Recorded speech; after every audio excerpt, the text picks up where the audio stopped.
ang Glan, Sarangani Province. Simpleng bayan na tahanan na may 130,000 populasyon.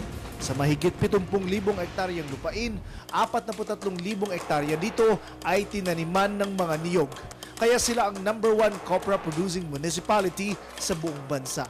Araw-araw, may 3 milyong pisong cash na umiikot sa bayan dahil sa pagkukopra.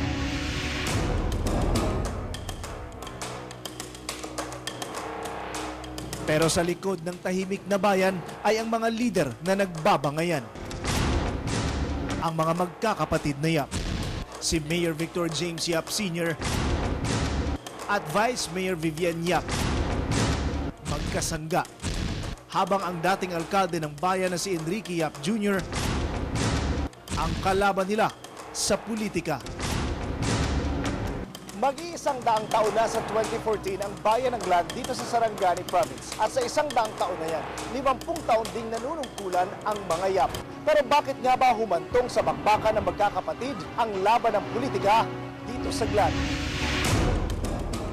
May iba-ibang bersyon ang magkakapatid, pero iisa lang ang malinaw.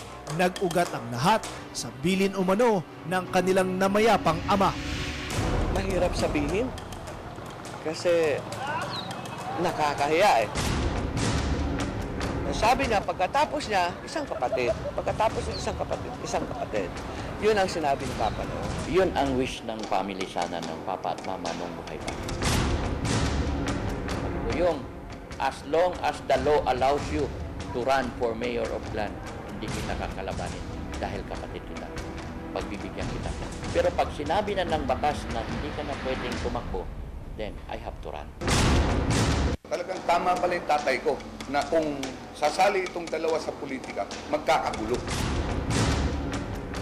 Huwag lang sana sila magsinungaling. May Panginoon si taas. Si tata, sinabihan niya, huwag ka na magpolitika. Pati yung vice mayor, kung ano yung negosyo niyo, tuloy niyo na. Pabayaan niyo na si Yoyong sa politika kasi siya nandiyan.